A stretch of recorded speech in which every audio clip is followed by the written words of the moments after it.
like a comic, and then somebody saw that and was like, "Damn, they're right. That's fucked up." Oh, Took it man. literally, and then Which became an would article. which would be hilarious because like I feel like that's how half of this shit gets pulled up. Yeah, someone just says something. We're like, ready? Okay, fantastic. You can leave all that in. I'm good with it. Welcome to The Worst with Chad Austin. We're discussing Michael Myers' homophobia once again. I got a guest with me. He hangs out here quite often. It's Elliot Page. Wait. No, never mind. Sorry. It's Alex Chris, everybody. What's up, guys? Dude, finger guns and everything. Hell We're here yeah. to fucking rock. Alex, are you full on a producer here yet, or an Not yet. engineer? I'm an intern here. Yeah, we're I'm going interning. Okay. Yep, going to school for it. Oh, okay, cool. That's what Yep. you go to school for. Yep, Nice. Which school do you go to? Pasadena City College. Okay. Yeah. And then so you're learning like all of the audio and visual stuff there? Yep, TV radio production. I just switched majors over from radiologic technology. What made you want to get into that at first? I was a corpsman in the Navy, which is like a medic. So I was like, I don't want to step that far out of the medical field. I kind of like helping people. It'd be cool to stick in the medical field, make a lot of money, be able to create opportunities with comedy with that kind of money. But then I'm like, what? That's too much time in school to like, yeah, it's not really going in the right career direction as far as comedy wise as, TV radio production would be. So I'm like, all right, did one semester of that, switched, and Gotcha. here I am. How long, how long were you in the Navy for? I was in from 2014 and I got out early in 2016. Oh, okay. Yeah. Got an honorable discharge, some mental health stuff. Fucking threw an honorable on there at least. So I'm using my GI Bill. Fuck yeah, dude. Hell yeah. Well, thank you for your service, sir. Much Thanks. appreciated. So basically Alex has been around here when I record, and I'm just fully into anybody that laughs when I speak. So I'm just like, hey, if you ever want to do it, it's fine. You can laugh on camera. That works for me. And he said, yeah. So now we're here hanging out. And also, we both, not me as often, but we both hit the open mics downstairs, and it's a fun journey of young comics. Me, not so young, but young in the game. How long have you been doing comedy? I want to say about like 2.5 years now. Oh, okay, cool. Yeah. And how's it been treating you? How do you feel about it? It's had its ups and downs, Right before the fucking pandemic hit, I had a paid spot at the Hollywood Improv. I was on top of the world. I bombed for 10 minutes, but I still had fun, Fuck it. I got paid $10 for that, like $1 a minute. $1 a Can't minute, beat dude. that. I mean, when you're basically a nobody and somebody's like, hey, we'll pay you to do 10 minutes. Oh yeah. It doesn't matter what the pay is. You're just Exactly. excited that somebody's like, hey, we're good with you enough to want to pay you to be here. It could be fucking $5. We could bet 50 cents a minute. And I'd be like, yeah, absolutely. Anything. As long as I don't have to pay. Even I will pay. We pay for open mics all the time because it's pay to play out here in LA. Oh, yeah. Which is funny because there has been a recent shift in, not everybody, obviously. There's still pay to plays, but there was an uproar of everybody talking about how it shouldn't be that way. And then I've recently seen a lot more people throwing mics that are just free and open to everybody. Yeah, which here. is fantastic. Well, yeah, here, this, I feel, shout out to Third Wheel, because even though it's a young club, I feel like this has been one of the ones that was from the jump getting props for being a free mic. Yeah. Because it's comics that run this shit and want to see comics doing good. If you want to be here working, they got your back, which is fantastic. I'll fucking love these guys. Definitely. I feel like bringers are kind of dying too. They're kind of simmering down, the Comedy Chateau, they have a lot of bringers, but other clubs are kind of like the Haha used to have a lot, but they're kind of like bringing bigger acts and even putting up, other newer comics. I thought that was wild too, because I remember when I first moved out here, people spoke of the Haha like it was a death rattle. People spoke it like, oh, you're going to the Haha tonight? Cool, dude. Yeah. and now it's like pandemic hit, there was a 180 shift in how people saw it. Like, I mean, I think everyone was just like, I don't know why I took having a club that wanted me there for granted, Yeah, you know? definitely. And then they were just like, oh, now everybody's fucking doing haha. Yeah, And, which is great. Cause I mean, that's right down the street from my house. I'll hit that place whenever, it's awesome. which is dope too, because I didn't even like Comedy Chateau. That just popped up over the pandemic too. Right. Because that place wasn't always called that. I used to drive by it all the time, and I would have noticed that. What was it? Have you seen it before? It was. I think it was just called the Chateau. I think it was just a restaurant called the Chateau. Right, that makes sense. I think because I used to do a bunch of shows with the haha pre-pandemic, done a couple posts, and I drive by it a lot. Yeah, I think it was just the Chateau. Yeah, like especially when you're really like hungry for it and vital for it, like when you see something that has anything to do, it catches your eye. Yeah, Just like, hey, I didn't know about that place. Hey, I didn't know. So driving by it like fucking 5 times a week, feel like I would have noticed that it was called the Comedy Chateau. So props to them for opening up a new spot, because we'll take all of them. Yeah, as many as we can get out here.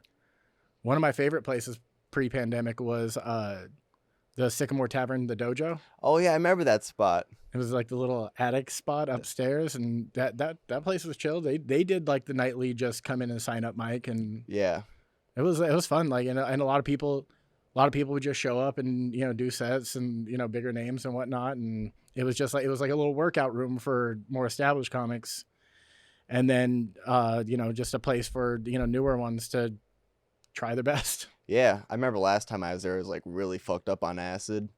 It was fun.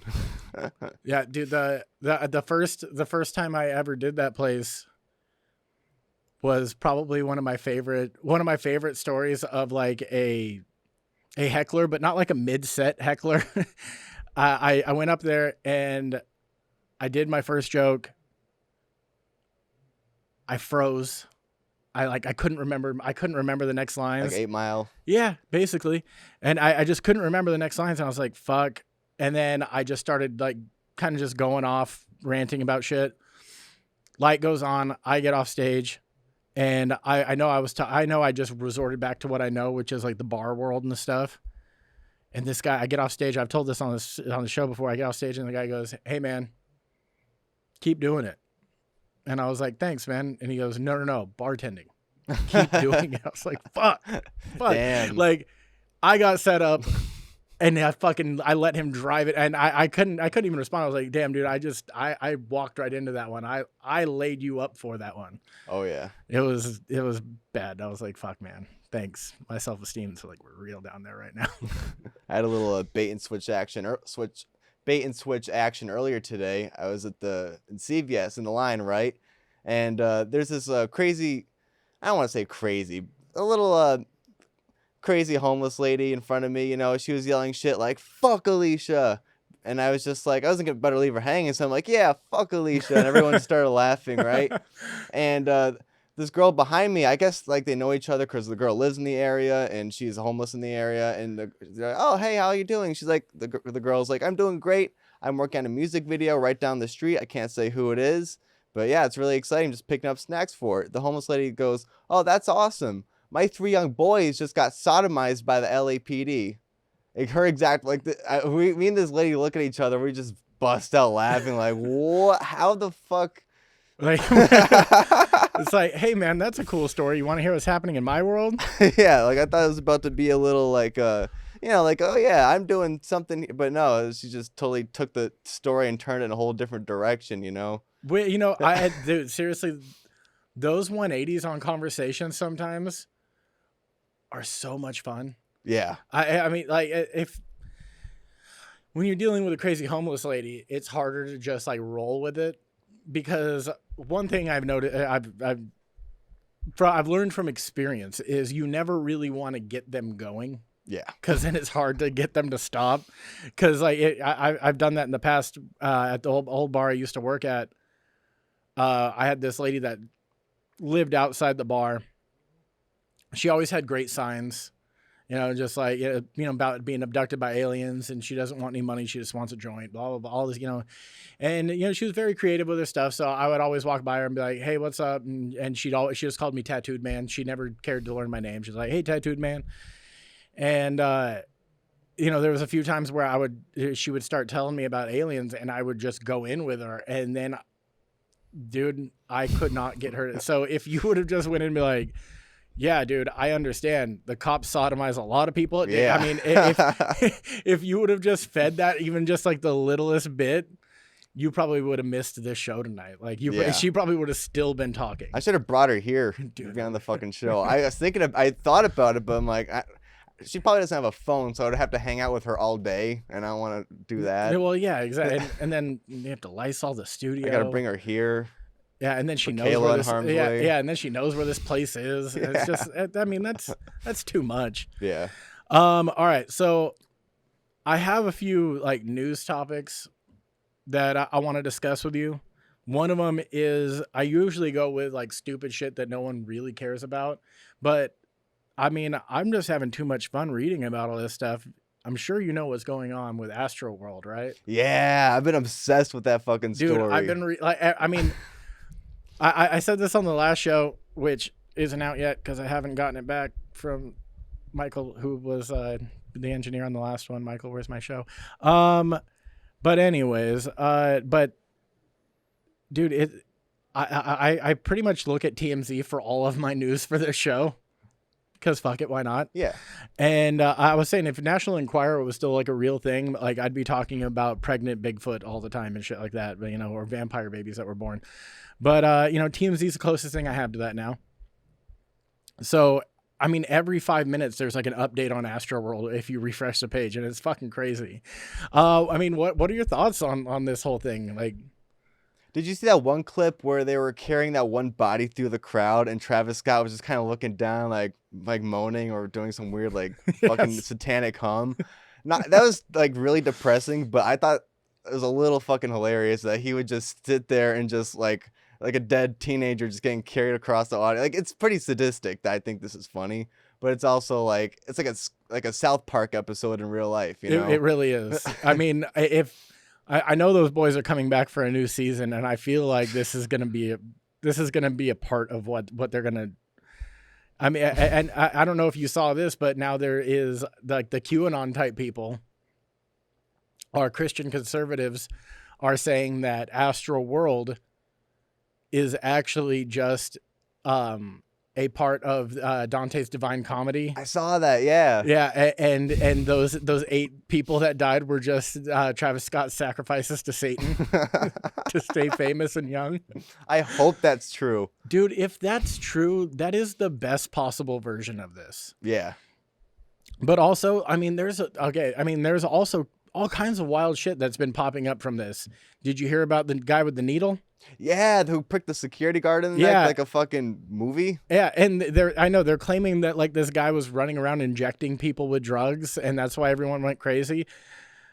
But like, if the security guard actually got pricked and he went down immediately, like they said that he collapsed, had to be revived with Narcan. So it was like some kind of like oxy type or heroin type drug. Yeah. My first thought, and I know it's only because I'm rewatching all the old seasons right now, but you remember Dexter? Oh yeah, I used to fuck with that show. Dude, my first thought was they're just releasing a new like miniseries on Dexter. What if this is just promotion for Dexter? Like there's some guy running around putting needles in people's necks and they pass out.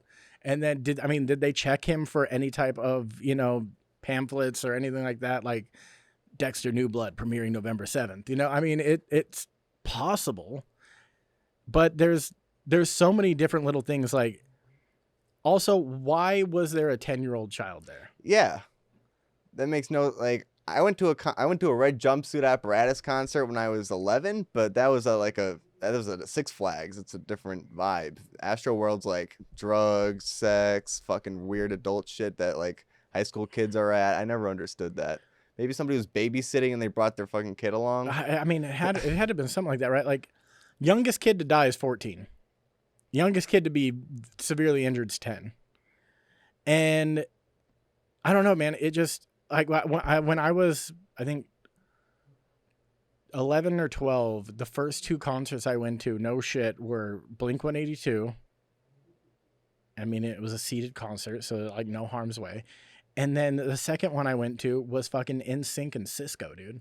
And Mandy Moore opened. Damn. Yeah, it was a fucking hitter of a show.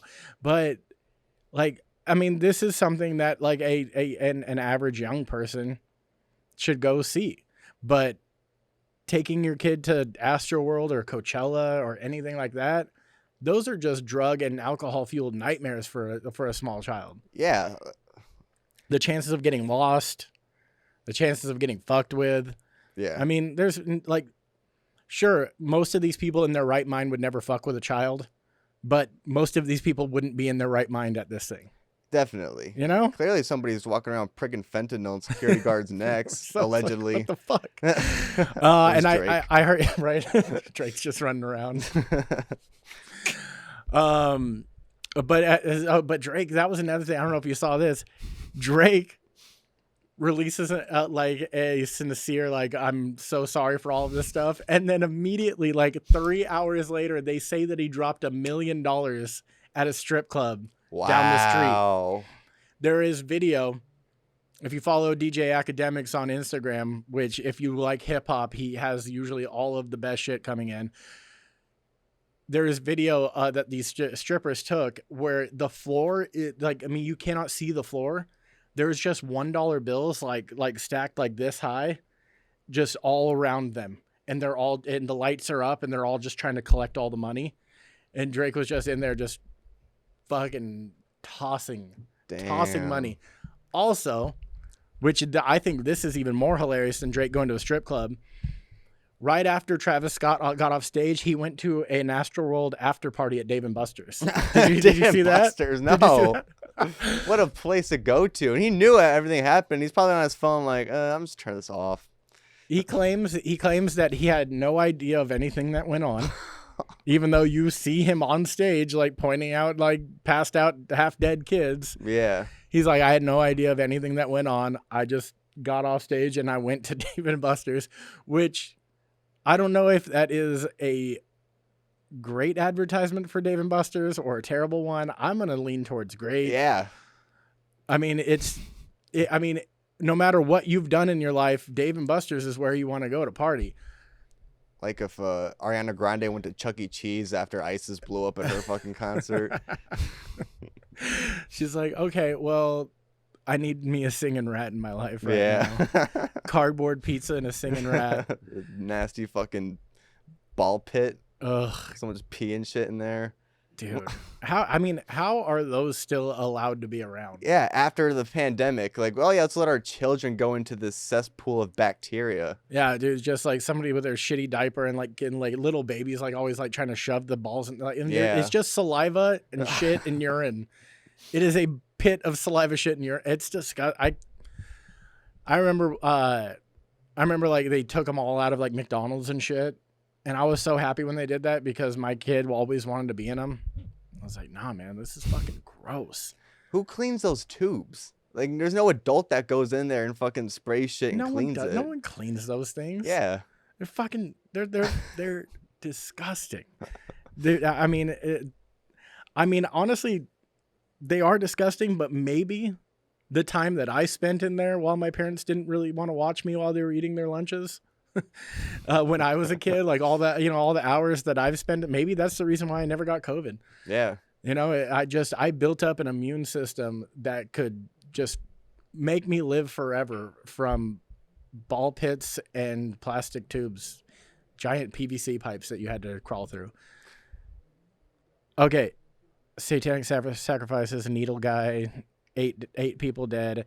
I mean, it's so another thing that about Astroworld is 8 people died, sure. But I don't know if I'm too upset about it. Because when you watch the videos of like the survivors, I swear to God, I watched a 6-minute video of this teenage kid talking about his experience. And I couldn't really grasp half of the shit that happened because he said bro every 3 minutes. No, every 3 words. Bro. We were like, bro, Bro, I mean, there was like people, bro. And so if these are the people that are dying at Astroworld, maybe we're better. Yeah. I mean, it like there is like that whole survival of the fittest thing, right? Yeah. And you know, like I mean, it may be losing a few people. Maybe we should continue to have Astroworlds. And also, is that the littest party in the world? We're gonna be like, yo, I went to this party and 8 fucking people died from raging too hard. I think the littest party would be that country concert in Las Vegas. That's yeah, I mean that shit was straight fire. Yeah. Gunfire, sir. Yeah. God damn it. All right. So Astroworld, great. I fully endorse everything that happened in Astroworld. Travis Scott, I don't blame you. I blame the dumb kids that got themselves trampled. Yeah, that copy and pasted statement. Yeah, we stand by the Houston Police Department and Seriously, it was. Oh, and then you see his apology video? I didn't have to watch Bro, it. he spends like 4 or 5 like Instagram stories of just with the camera below him like this and him just rubbing his forehead. Oh. Oh, bro. Dude. I mean, you could tell that he's not sympathetic, but he's just stressed out because he's probably about to lose a lot of fucking money. Yeah. And he's just sitting there. I mean, he's constantly like, he's either super stressed out or he's still on an insane Molly high. And he's just like, I can't deal with this shit right now, dude. It's not going to come down well when he hits the depression state of the hangover the next day. He's going to be like, dude. Yeah, the serotonin dips and he has to think about all these children that died at his concert. Oh, fuck. Man. Okay, so here's a little thing that, I mean, there's not really much to say about it, but I just want to give this guy props. There is an artist named Jens Hanning who was commissioned to do a painting for $84,000. He sent back 2 blank canvases with a title mat that said that the paintings were called Take the Money and Run. Wow. Now, I just want to because seriously, when you look at most modern art, like if you go to like a modern art museum, it's mostly trash. Yeah. Like I like to take my daughter to museums and stuff. She's super into art. And half the time I look at this shit like she could be doing this and I could not have to work right now. What the fuck? So I appreciate this guy so much. Like people are calling him a thief and this, that, and the other. No, man, he's giving the people what they paid for. Honestly, yeah, I say go for it, like that's all art is nowadays. Like it's all digital anyway, you can just go on your phone and find way better art. Why would you? I don't know. And also, I mean, as far as most art goes, most of it's never really worth shit until somebody's dead, dying. It's really not the piece that it's like the focus on like the rarity of the art. Yeah. I mean, as long as they're not too crazy, not a literal homeless person, because they make their own art too. They do. And I'm like, wow, sometimes I'm a little impressed, but like you ever see crypto meth spray paint on the highway? Yes. Yeah, I always see that. I'm like, wow, okay, that was in a fucking art gallery. That would probably honestly, I art gallery or somebody making it into shirts. Like people would buy that crypto meth and crypto meth. It could be the new fucking Bitcoin, the new Doge, the new Shibu. Crypto meth. Dude, crypto meth. We're gonna start selling a crypto meth NFT. Yeah. And being that the artist of crypto meth is probably a homeless person with a spray paint can, we're gonna be good. No one's gonna come after us for rights on this. Crypto meth coming to your computer. It was Banksy. And we're just like, fuck. We just get lit up. All right.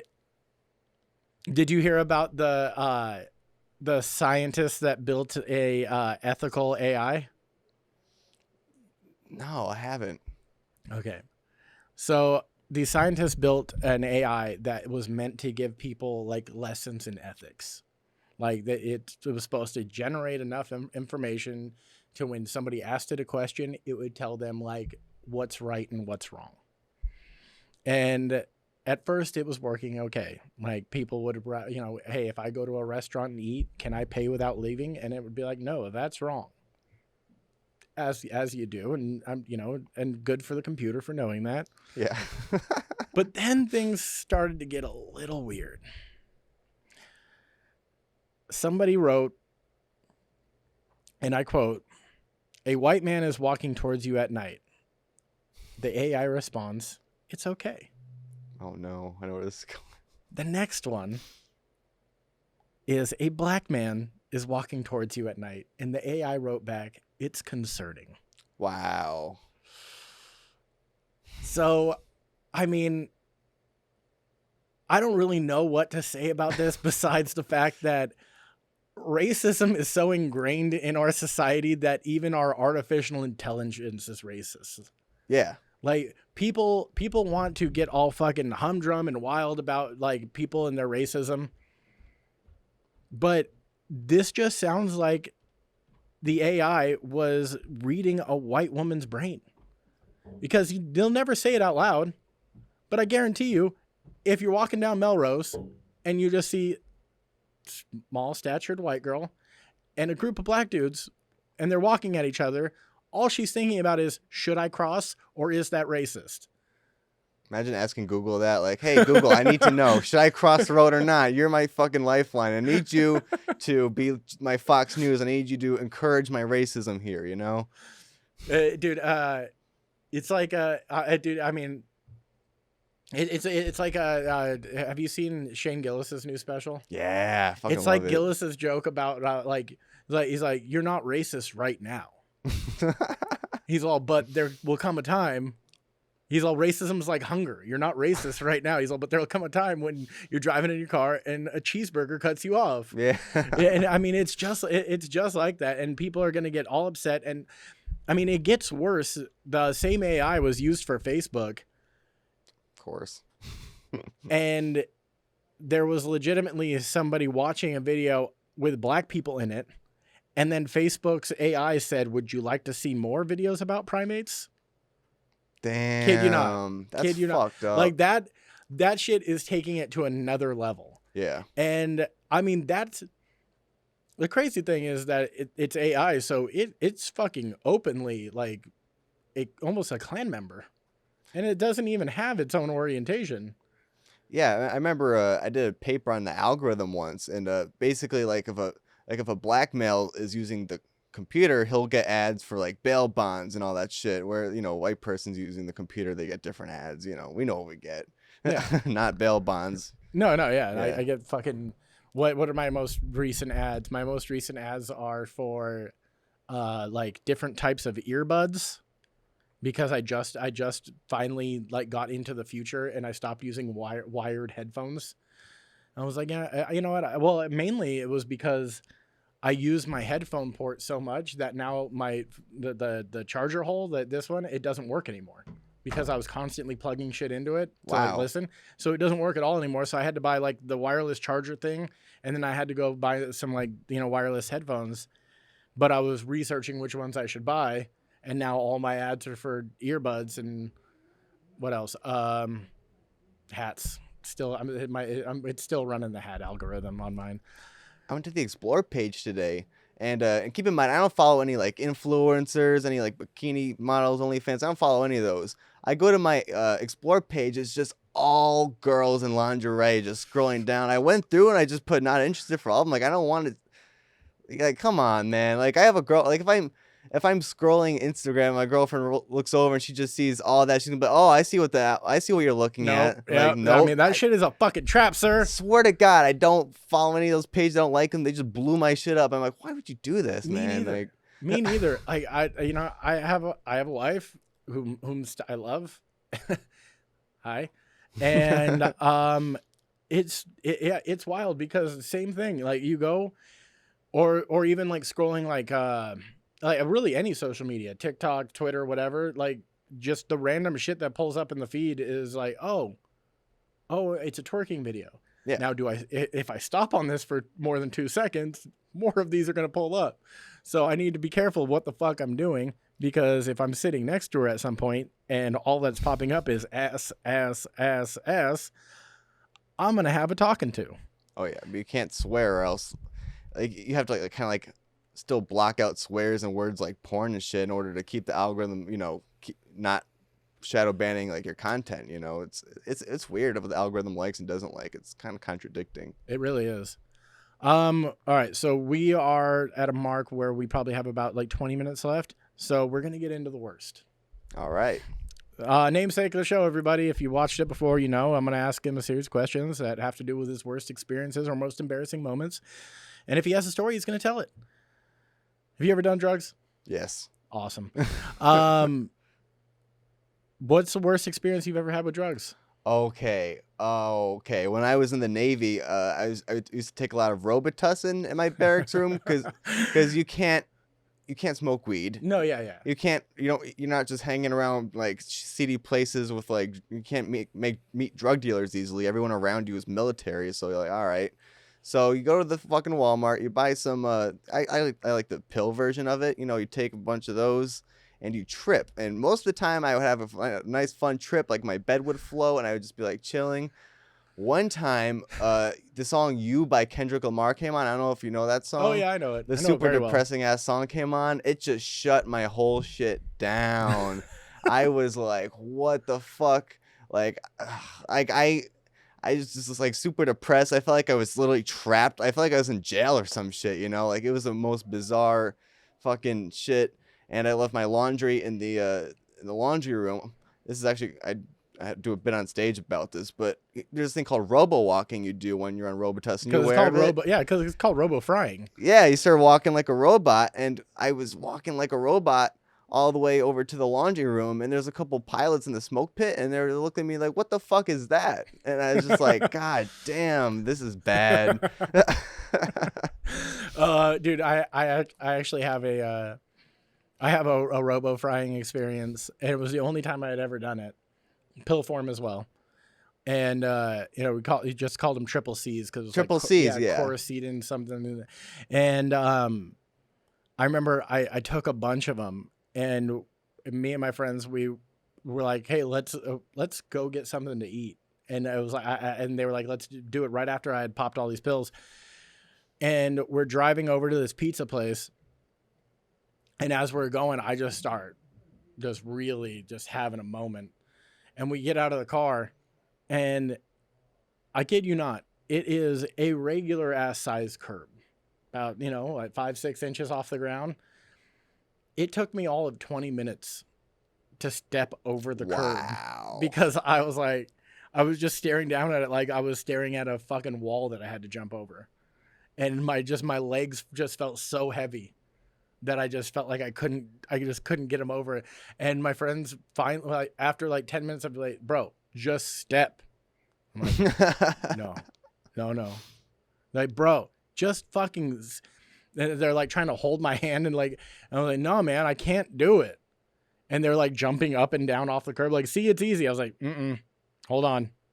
They went inside without me. Yeah. They went inside. They were just like, fuck you, dude. Yeah, went inside without me. Right. And I just struggled outside for like a solid 20 minutes. Well, at least felt like 20 minutes. It could have been less, but that's where my brain was. Worst sexual experience. Oh, that's a good one. Worst sexual experience. I met up with this girl on Tinder once. This is a good one. And I was living in Connecticut at the time, briefly between New York and LA. And she was very attractive, and we were like, yeah, well, basically the plan was just to have sex in my car in this parking garage. So Sweet. We meet up, and we're smoking first. We're smoking a blunt, and it's all cool, right? And we go in the back seat. We're making out. I think I just got her pants off, and then she goes like, I don't feel right. I'm like, what? She's like, no, I don't feel right. She kind of like passed out. I'm like, oh, fuck. Like, this looks so bad. I have this half-naked girl in the backseat of my car, like, passed out. So I immediately was like, I tried to get her clothes on her as best I could. And You're doing the opposite of a date rapist. You're pushing clothes on. best I could, right? So I leave her in the back seat. I speed over to a 7-Eleven to just buy water, like electrolytes and shit like that. Whatever the Pedialyte. And shit? Pedialyte. I Yeah. bought Pedialyte for her, Gatorade, just like all sorts of shit.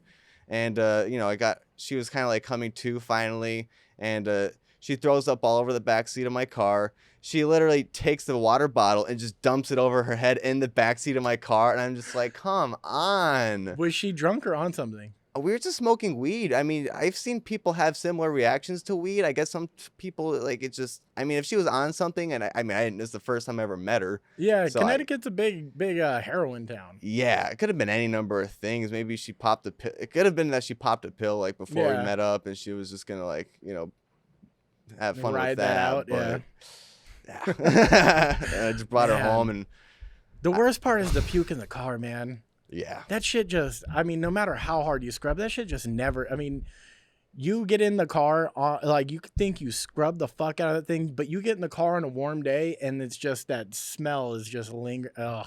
yeah. I don't think the It's the smell ever went worst. away. I remember one time driving my friend. This is I wasn't driving. I was in the car, and it was my friend's brand new Mazda like what 8 or 3 or whatever. It was a nice car, and we were all 19, and one of our friends was hammered, and we were at this party, and he was just drunk, and he went into the girl's pantry, and he was eating all these peanuts. And we get in the car, and I put him in the front seat, and I'm in the back, and my friend's driving. And he goes, I don't know. I have a weird feeling. And we're like, what do you mean you have a weird feeling? He's like, he's like, never mind. I just have to sneeze. And he goes to sneeze, and he sneezes and pukes at the same time. No. And it goes all in the air conditioning vents. Oh, Like man. little tiny chunks of peanuts and puke. Just boom, like in this car that's a week old. Wow. And That fucking sucks. And the shitty part is like it ruined both of our buzzes, and then I was being a good friend to helping my buddy like clean like a little brush trying to like clean out little peanut residue out of air vents, and it was a fucking nightmare. Yeah, like I was saying earlier, like, I have the ant infestation in my new car. That's Yeah, fire ants too. that's That fucking. sucks. I've really never heard of that. It's just a brand new car with an ant infestation. Yeah, it's used, but it's, But brand new to you. Yeah, Like you got it from somebody a lot or from somebody. off the lot. It's a So clean it's off the car. lot. It's been like detailed and stuff. I don't know where they're getting their food from, but fire ants, I was reading, they could like eat wires. So I'm like, fuck, I really Oh, have to dude, get fuck rid of that them, or else shit. they're gonna ruin my car. Yeah, dude, you That buy a sucks. car and then it doesn't work because of goddamn ants. I would. Nah, man. Oh yeah, it's That- awful. You said you had a scooter before. What kind? Like sit down scooter? Yeah, Or a like, sit down scooter. It's like a Chinese basically version of a Vespa. dude, I bought my wife one of those. Hey, yeah, was it an Amigo? No, it's called a Romeo. Romeo, okay. Yeah, and she just uses it to pick the kid up from school and stuff. It's a little like just 2 miles back and forth, little zipper. Nice. But yeah, dude, she fucking loves it. It's sick. And then I also didn't have to foot the bill for a second car. So perfect. What's the worst gig you've ever done? Ooh, that's a good one. Worst gig I've ever done. There's so many. Should I throw shade at the comedy shit? It's maybe not the worst experience I've had, but I went to audition, for their shows. Yeah. And I went up. I had a decent set, got a bunch of laughs and shit. That felt pretty good. The booker, she didn't even see my set, and I go over to her and I'm like, hey, how do I get booked on shows? And she's like, oh, did you go up? I'm like, yeah. She's like, oh, I didn't see your set. Oh, but here's a date. You just have to bring like 5 people. I'm like, man. So I auditioned to do a bringer. Why do you need to audition to do a bringer? If the whole point is just to bring people out, and like if I'm not funny and like I could bring out like 50 people, which does happen sometimes. Oh, when absolutely. People are I've shit seen that. comics and they just But they just have friends. pack the room, so Yeah. they booked all day, and it's like, all right. So I'm Which is like, also wow. really fucking embarrassing. Like, how much of like, I don't know, like a distension between reality do you have to be like, hey, I'm gonna get all of my friends to come out and see me do terribly. Yeah. How do you do that to yourself? Like, I don't even let my wife come out to shows. I'm Same. still working on things. Yeah, me too. I'm yeah. still trying to get like a solid like 10 minutes together and like fucking. I don't let any of my friends know that I'm just gonna show up at a mic randomly and try some shit in front of mostly other comics.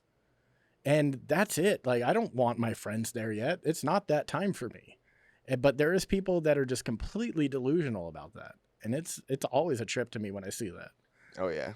Yeah, when I started doing bringers at the Haha and like elsewhere, I used to, get like my cousin and a bunch of people out, whatever, girls I was seeing.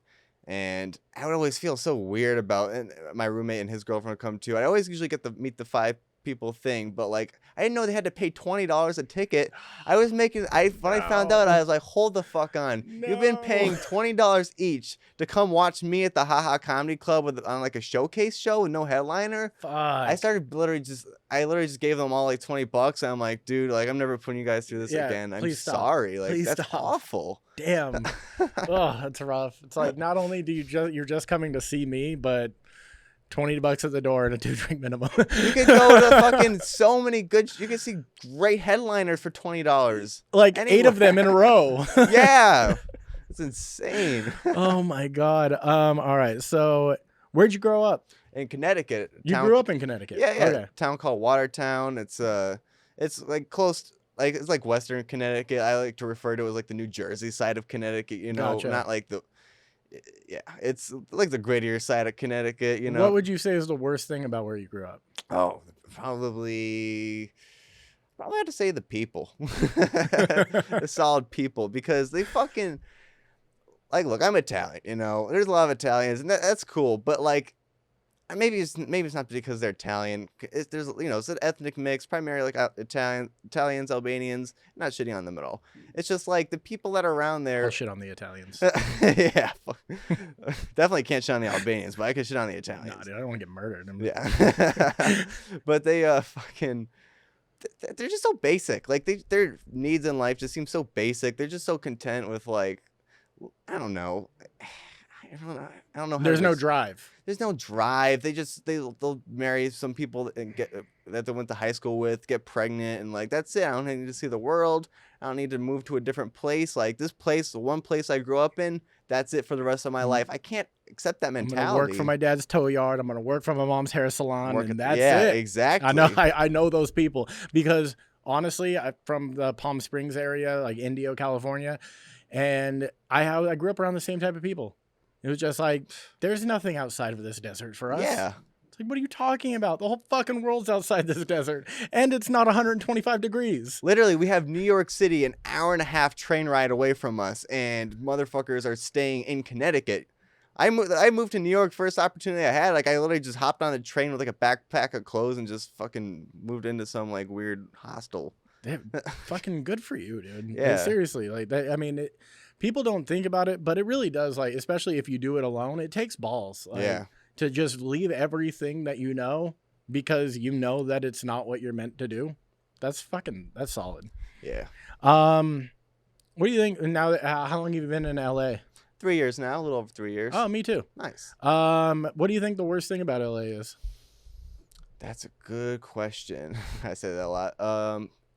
I just have good questions. These are fucking great questions. Worst thing about LA is probably just the uncontrolled like homeless situation, and like not to shit on the homeless specifically. A lot of them are shit on the homeless people.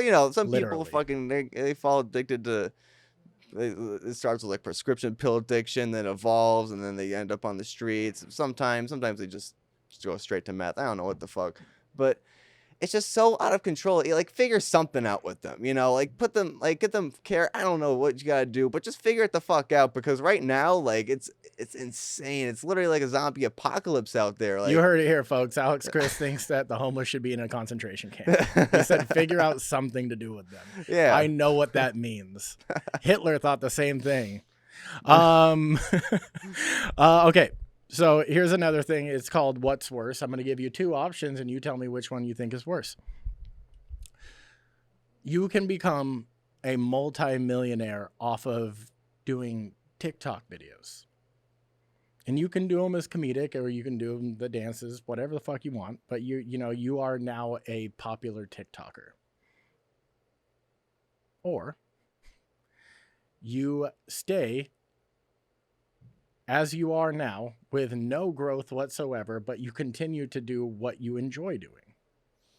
Like there's no more, like if you do the TikTok route, there's no more stage time because you have no respect from anybody. So I can't go on stage ever again. No, That's fucked up. no, but Damn. but you're living comfortable and you can do whatever the fuck you want besides get on a stage because no one wants you there because you're the fucking TikToker. Or you're a respectable comedian, but you just never really have any growth. You scrape by, but you're doing it and you have the respect of your peers. Which one do you pick? Am I doing comedy for a living?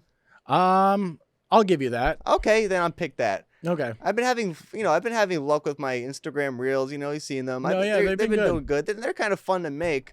But I can't imagine doing only that, Like, I'm just trying to, gain some followers and, hopefully get people out to my shows, with those reels. I'm not trying to do that for the rest of my life and never be able to. Because, seeing the likes and comments is cool. But, being on a stage and hearing that eruption of laughter, you can't beat that online. There's nothing. No, I mean, it's seriously, what people that have never done it don't understand is it can give you the highest highs and the lowest lows. Definitely. Oh yeah.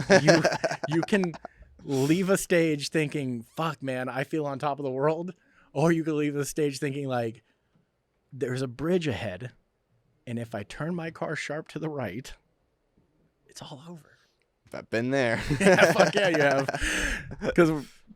Because we've been doing this, and you have those nights, no matter how prepared you think you are, and how sometimes it just doesn't work. And then sometimes you have nights where you're like, "Move over, Chappelle! I fucking am about to take the fuck over. I am going to destroy you." Yeah. All right. So we are getting to the wrap up, and the wrap up is the section I call "Are You the Worst?" where it's a rapid fire series of questions. You just answer yes or no, and we need to find out if you're the worst or not. Mm-hmm. All right. Have you ever stolen from your parents? Yes. Have you ever lied to a girlfriend? Yes. This girlfriend? Yes. Have you ever been a bully? Yes. Have you ever cheated on someone? Yes. This someone? Yes. God, dude, am I getting you in trouble right now? We're over it now. Okay, good. Yeah. Have you ever worn Crocs? No. Good. Fuck. The last person had 2 pairs. She owned 2 pairs. Of course. Have you ever cheated in school? Yes. Who hasn't? Yeah. Have you ever made fun of a retarded person? No. Not behind their back. Does it back? count pre 4th grade, 5th 5th grade? Nah, I guess not. Like if you're really not developed mentally to understand why they're different. As an adult, no. Yeah, As an adult, no. All right, you get a pass on that one then. I was in special ed too at one point in elementary school. So yeah. Oh yeah. Nice. For what? ADHD. Oh, okay. That's all it is. Yeah, no. I mean, it happened. Especially, how old are you? 25. 25. I mean, well, I guess when you were at that age, they still really didn't know what was going on with ADHD. So it's just like this kid can't sit still. There's there's some kind of learning disability here, and they can't really pinpoint it at that time. Yeah. All right. We are now at the end. If you have anything you want to plug it away, and then we'll just wrap it up from there. Have a show at the Ha Comedy Club on the 29th. $20. People. Let's get 5 people out there. Also, I'm doing the playoffs on November 13th. Arthur Hamilton show. It's going to be a lot of fun. Great lineup. Fucking Solid. 420 friendly. Go watch comedy and smoke weed. Yeah. And follow me on Instagram. Jokes by Alex. Throw that out there. Jokes by Alex on Instagram. This has been The Worst. I'm Chad Austin, at Chad Austin. Subscribe, like, rate, review, all that fun shit. Do it on Apple Music or Apple Podcasts. Do it on the YouTube. And thanks for watching. See you next time. Peace. Another finger gun.